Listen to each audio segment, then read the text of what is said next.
Buongiorno amanti della liquoristica e della distillazione, sono Pier Cesare, il vostro Master Distiller, e sono qui in distilleria sui campi dell'azienda agricola Shea Moonshine, perché oggi parleremo di un argomento molto importante rivolto a chi vuole aprire un opificio di trasformazione oppure un opificio di produzione. Vedete, sto usando due parole che spesso non sentite, perché queste sono le parole che vengono utilizzate dalle dogane quando andrete a chiedere il vostro codice accisa, quella che è la licenza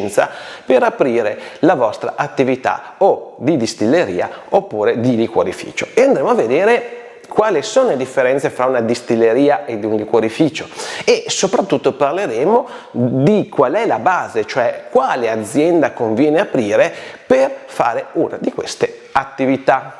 Ok? È molto importante perché l'azienda che voi andate a aprire, che sia una ditta individuale, una società, fra le società anche una società di capitali come può essere l'SRL oppure un'azienda agricola, quindi sono molto importanti perché quello potrà darvi, aprirvi o precludervi determinate strade. E vi parlerò anche della mia esperienza, perché qui dove facciamo i corsi per diventare, come volete voi, master distiller o master liquorista, in questo caso dobbiamo ben aver presente, e parleremo anche a questi corsi che trovate qui sotto nei link, qual è il tipo di azienda che vi può servire per avviare un'attività di questo tipo. Quindi molto importante, perché vedremo che, imparando anche dalla nostra esperienza, perché noi abbiamo fatto questa strada, in questo caso noi abbiamo un'azienda agricola che è sia un opificio di trasformazione sia un opificio di produzione in regime forfettario, ma vedremo se e quali sono le problematiche anche di aprire un'azienda agricola per fare una distilleria oppure un liquorificio. Quindi non sono tutte, non è tutto bello ciò che sembra bello, perché vedo tanti ragazzi che mi chiedono come avviare questa professione, ma oggi parleremo di questi aspetti molto importanti. Qui intanto ho un fantastico pepe che mi è stato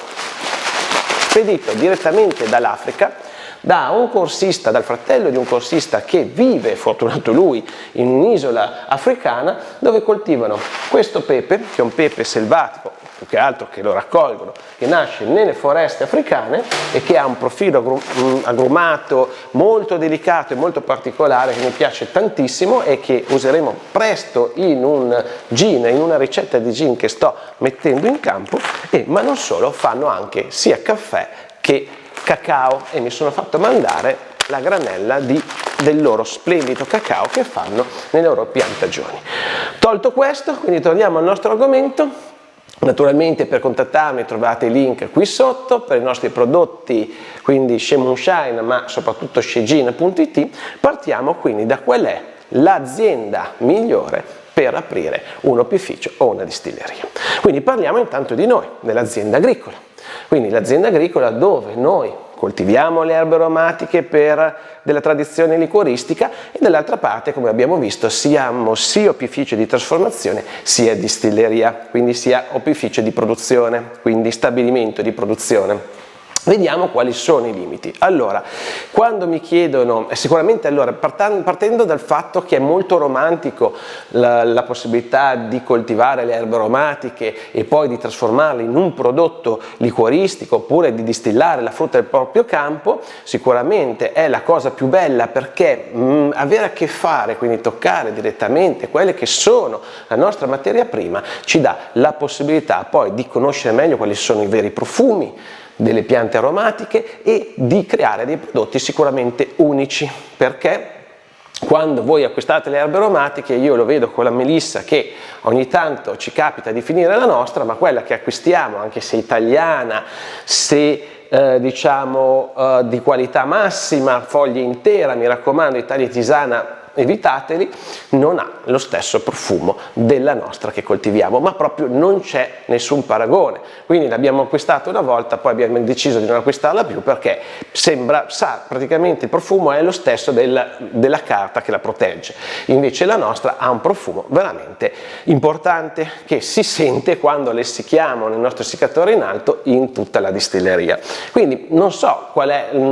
motivo, cioè forse una cresce in serra e l'altra cresce esce in campo, può anche essere che quello in serra abbia un sapore meno intenso, un profumo meno intenso, come capita quando noi andiamo a comprare le fragole al supermercato non è che abbiano quel gran sapore, ma se andiamo a prendere una fragolina di bosco sicuramente è un'esplosione di sapore. Quindi questo ci ha permesso di conoscere, di creare dei prodotti unici proprio utilizzando le erbe aromatiche del nostro campo, ma ci dà anche delle limitazioni. Perché? Ma limitazioni, ripeto, che hanno una logica, che hanno un senso. Quindi analizziamo l'azienda agricola. L'azienda agricola quindi è un'azienda che naturalmente deve produrre i propri prodotti con i frutti del proprio campo. Quindi in questo caso, proprio perché l'azienda agricola e l'agricoltore, vi assicuro che la mia ernia qua ve lo può testimoniare, fa comunque un'attività difficile, soggetta, come vediamo, a anche quelle che sono le bizzarrie del tempo. Abbiamo avuto 2 anni di siccità e 1 anno di alluvioni, e naturalmente vi assicuro che quest'anno le erbe aromatiche non sono belle, il prossimo anno dovremmo probabilmente ripiantarne tantissime, già solo il pensiero mi viene male, ha sicuramente un regime fiscale di favore. Quindi l'azienda agricola paga quelle che sono le proprie tasse su quello che è il reddito agrario e su alcuni prodotti, non su tutti, anche un'IVA agevolata. Quindi sicuramente rispetto a un'azienda commerciale che paga più del 50% di tasse, l'artigiano un po' meno, anche lì ha dei suoi vincoli, ha un trattamento preferenziale a livello fiscale, ma dall'altra parte giustamente proprio per non fare concorrenza sleale a un'azienda diciamo artigianale, industriale, commerciale che fanno gli stessi prodotti, quindi fanno liquori o spiriti, ci sono alcuni paletti. Prima di tutto c'è una lista di prodotti che l'azienda agricola può fare. Questa lista, per esempio, per quanto riguarda la distillazione,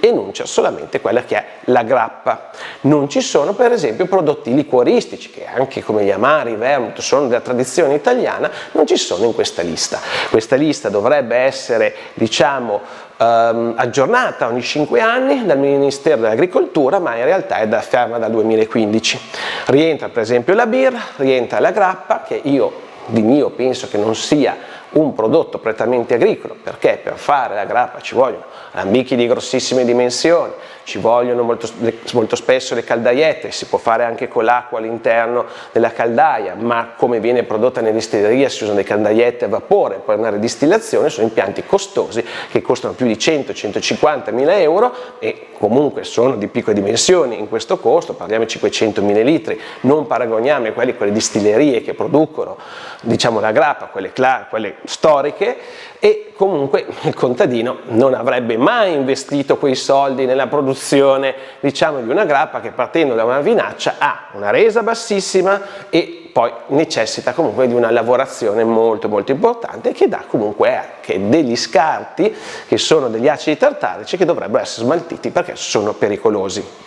Quindi il contadino cosa faceva? Prendeva il vino e le vinacce, li distillava insieme e faceva una specie di brandy. Quindi diciamo che il contadino nelle sue corde c'era quella di fare degli spiriti di frutta, non propriamente la grappa, che sì, nella tradizione italiana, ma se prendiamo quello che è il disciplinare della produzione della grappa, i contadini facevano qualcosa di leggermente differente, anche perché avevano degli alambichi molto rudimentali e molto amatoriali. Quello che poi si dice la grappa del contadino è più morbida, sì, perché probabilmente era un mezzo brandy, oppure si andava a chiamare grappa qualsiasi distillato da fermentato di un prodotto agricolo come potevano essere le mele oltre che l'uva, ok? Questo serviva anche per recuperare magari mele che da vendere sul mercato non erano belle e quindi si usava farle fermentare e poi distillarle. Quindi diciamo che nella lista dei prodotti agricoli che sono agricoli perché sono inseriti in quella lista, l'unico che c'è in questo caso e coinvolge noi come distilleria è la produzione della grappa. Naturalmente poi, proprio per ovviare al fatto che il legislatore non ha molto spesso il tempo di fare degli aggiornamenti a queste liste, abbiamo un'altra norma che ci permette come azienda agricola di produrre, con un regime fiscale forfettario in questo caso, ci permette di produrre prodotti che siano fatti almeno col 50%, 51% della produzione dei nostri campi e che comunque rientrino nella tradizione agricola che diciamo è un po' in questo caso interpretativa questa norma. Quindi da una parte abbiamo una lista che ci dice questi sono prodotti agricoli, dall'altra parte invece dice che noi possiamo fare, perché altri prodotti non possiamo assolutamente farli, possiamo fare dei prodotti dove rispettiamo un principio di prevalenza, quindi un 51% all'interno di questo prodotto deve venire dalla nostra attività agricola, e dall'altra parte devono essere prodotti riconducibili alla tradizione agricola. Poi c'è naturalmente anche la questione di prima trasformazione e seconda trasformazione, però non andiamo sul complicato, parliamo un attimo di questi. Quindi sicuramente qualsiasi spirito di frutta distillato, quindi che venga distillato dalla frutta che io produco, almeno al 51%, e che comunque abbiamo visto che una volta si usava chiamare grappa anche un distillato di mele e un distillato di uva, che non è grappa, perché l'uva si prendeva il frutto, si faceva fermentare, quindi il succo dell'uva, e non si usava quindi le vinacce, quello che è lo scarto della produzione del vino, per fare diciamo la grappa, ok? Quindi abbiamo visto che qualsiasi distillato di frutta prodotta nel nostro campo può rientrare quindi in un prodotto agricolo, sicuramente non compreso nella lista, ma con questo regime forfettario che ci permette, vero, di fare altri prodotti anche non elencati in essa. Per esempio anche la birra ci ha messo degli anni prima di entrare nei prodotti agricoli, oggi è un prodotto agricolo, quindi i birrifici agricoli oggi sono una realtà che per legge è stata riconosciuta, mentre noi liquorifici ancora no. Quindi abbiamo visto che una licenza di distilleria, quindi di produzione, può assolutamente entrare in un'attività agricola. Quindi per analogia diciamo che un distillato da fermentato di frutta fatto col 51% dei prodotti del nostro campo può essere considerato un prodotto agricolo. Ma per i liquori nasce un problema, perché se abbiamo visto che il distillato, quindi l'alcol, la prima produzione, lo facciamo noi, quindi distillando quello che è il fermentato della nostra frutta, il liquorificio non produce alcol, ok? Quindi lì abbiamo una licenza di opificio di trasformazione, non di stabilimento di produzione, ma il liquorificio aromatizza l'alcol. Eppure tanti prodotti della nostra tradizione, anche agricola, e che magari andate anche negli agriturismi, vi danno il liquore, il nostro per esempio il bagnolino, il nocino, sono prodotti che venivano dalla tradizione agricola, oppure i vermouth, sono prodotti che venivano anch'essi dalla tradizione agricola e dalla coltivazione delle erbe aromatiche, ma lo stesso amaro, sono prodotti che oggi, anche con delle interpretazioni nella comunità europea in quelli che sono i nuovi disciplinari, sono prodotti che probabilmente a oggi sono ancora difficili da incasellare nell'attività agricola, ma in futuro potrebbero diventarlo. Ovvero, qual è il problema? Il problema è che noi come opificio l'alcol lo acquistiamo, quindi non è un nostro prodotto, e quindi quando dobbiamo andare a valutare la prevalenza, ok? La prevalenza fra prodotti dello stesso tipo, quindi mela con mela, si calcola a peso, quindi 51% deve essere il peso delle mie mele, mentre quando sono prodotti di tipologia differente si va a valore. Ok, in questo caso quindi dovremmo prendere il valore delle nostre erbe aromatiche che usiamo per fare il nostro amaro, il nostro vermouth, e dall'altra parte il valore, quello dell'alcol, o per esempio per un vermouth il vino. Ma qual è il problema? Che un alcol, sinceramente, quando lo comprate dal fornitore ha un prezzo di 3 euro, quindi come materia prima alcol abbiamo che costa circa dai 2,5 ai 3 euro, un alcol di buona qualità, ottima qualità, probabilmente qualcosa in più se si vuole un alcol biologico. E in questo caso le nostre erbe aromatiche, che per esempio in un amaro ci stanno 6-10 kg di erbe aromatiche, in un vermouth un po' meno, ma dall'altra parte abbiamo il vino che non abbiamo, quindi l'alcol, sicuramente rispetto a un valore di prodotto con prodotto ci può stare una prevalenza sul valore. Ma se invece mi calcolano il valore dell'alcol come diciamo un valore del prodotto più le accise e più le tasse, questo alcol che costava 3 euro mi viene a costare 16 euro, e quindi a quel punto in un amaro ed un amaro, diciamo in questo caso ad un liquore, devo ben controbilanciare la quantità di alcol, in questo caso ce n'è poco, insomma 25-30%, con la quantità delle nostre erbe aromatiche, e non è così facile.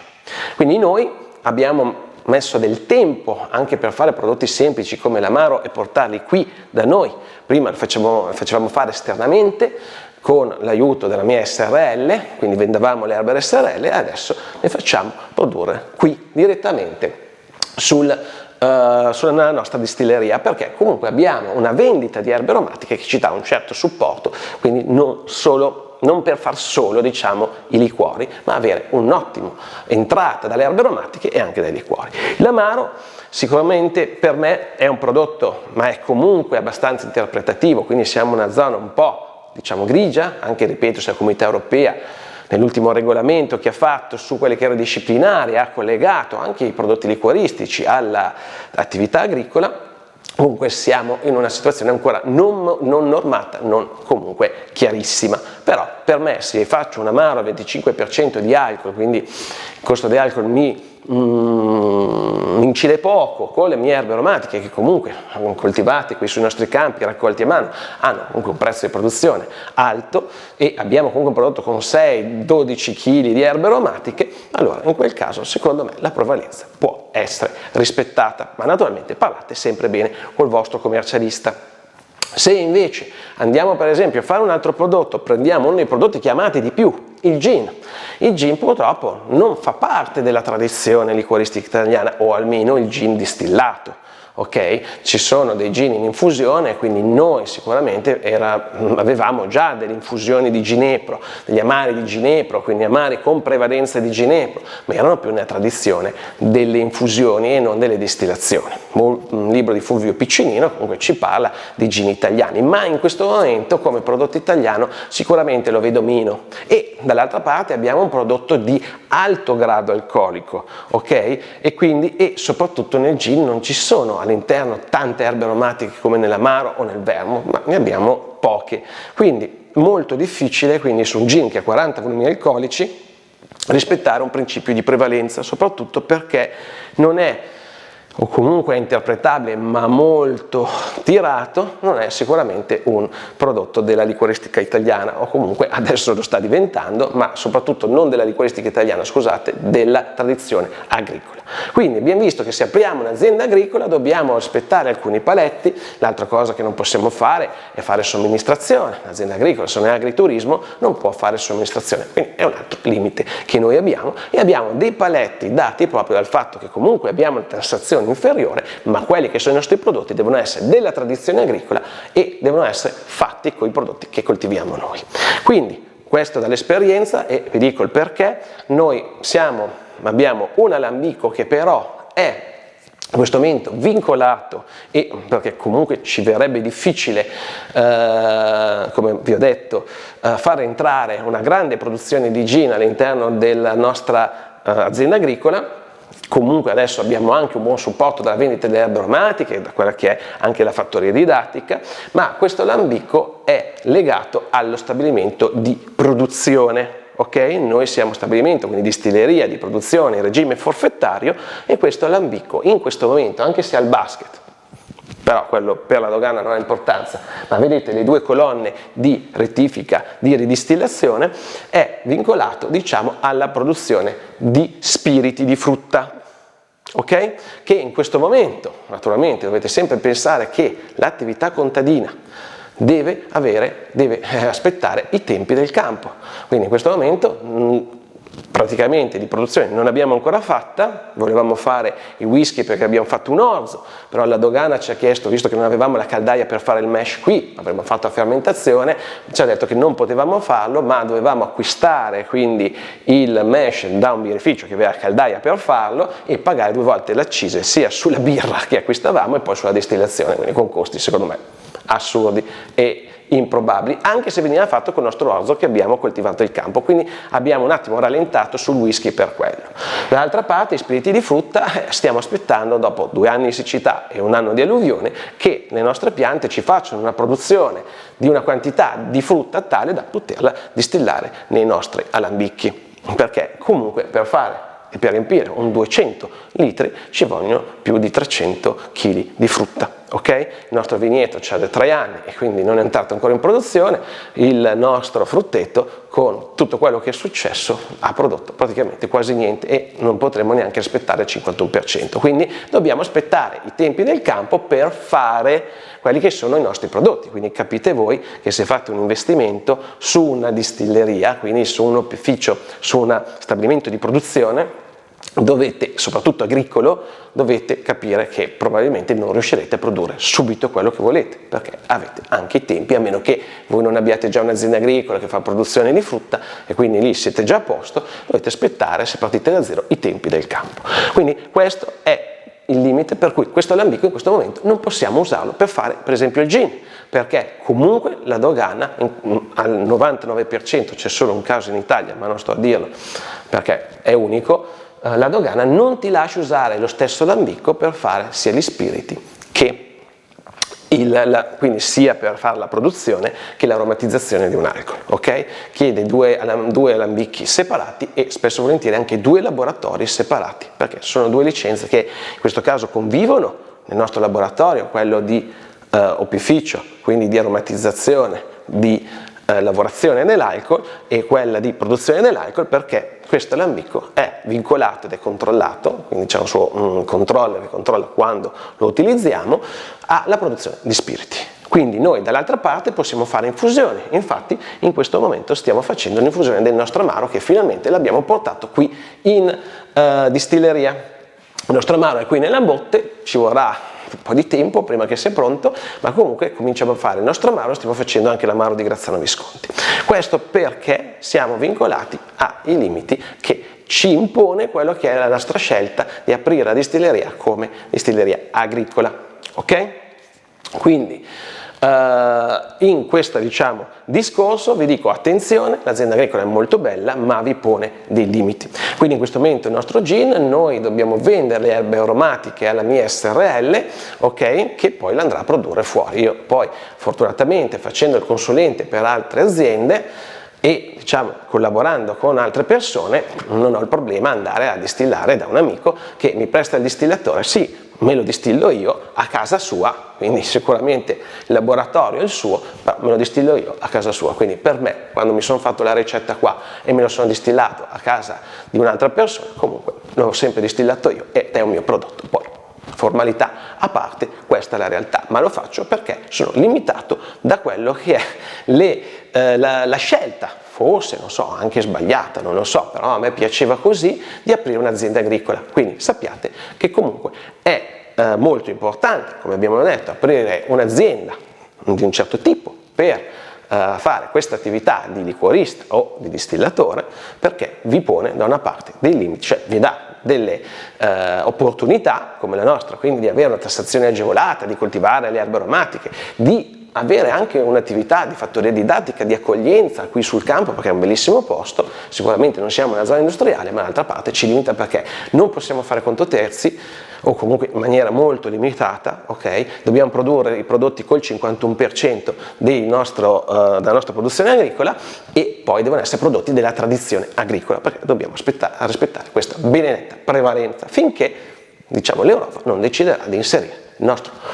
produzione liquoristica nella lista dei prodotti agricoli. In quel caso lì dovranno dirci loro come rispettare la prevalenza fra alcol e erbe aromatiche e qui magari potremo fare entrare anche la produzione di gin. Quindi noi siamo pronti, quindi il nostro alambico ha anche questa possibilità, nel senso che se vediamo che poi la produzione dei prodotti agricoli con questa ormai queste stagioni, questo tempo pazzo non riesce a darci una produzione di un certo tipo, a quel punto possiamo chiedere alla dogana la trasformazione, quindi la chiusura dello stabilimento di produzione e l'utilizzo dell'alambico per la produzione di gin, quindi per la ridistillazione dell'alcol e la sua aromatizzazione, quindi come opificio di trasformazione. Quindi questo è stato un discorso un po' lungo sulle aziende agricole, infatti farò un altro video dove vi parlerò invece di altri tipi di aziende e quali sono i pro e i contro. Vi ho parlato della nostra esperienza, della nostra strada, soprattutto per molti ragazzi che hanno ok? La vena romantica, quindi di far nascere questo lavoro dall'agricoltura, che è giusto perché comunque nasce dall'agricoltura, dalle erbe aromatiche, ma che incontrerà per la sua strada molti limiti, soprattutto perché in questo caso, e quando andate dalle associazioni di categoria vedete gli occhi che vi fanno quando dite che volete aprire un opificio o una distilleria, nasce da comunque una normativa ancora molto carente, come è carente anche quella doganale per l'apertura di un opificio, perché comunque sta esplodendo adesso la situazione, ma figuriamoci in ambito agricolo è veramente un casino. Io sono qui con i nostri corsi, se volete venire a farli per parlare e vedere specificatamente nel vostro caso se possiamo utilizzare l'azienda agricola per fare il lavoro che volete fare, ok? Quindi io vi saluto qui dai campi dell'azienda agricola Shimon Shine e nel prossimo video parleremo degli altri tipi di società e soprattutto di quelle che sono le licenze che ci vogliono e qual è la strada per aprire un opificio di trasformazione oppure un opificio di produzione, ok? Quindi non sbagliate perché qualcuno fa ancora confusione fra distilleria e liquorificio, ok? Chi produce gin non è un distillatore ma un liquorista, chi fa spiriti di frutta è un distillatore, quindi opificio di trasformazione e opificio di produzione. Ciao, vi saluto, sono Pier Cesare qui dai campi dell'azienda agricola Shimon Shine.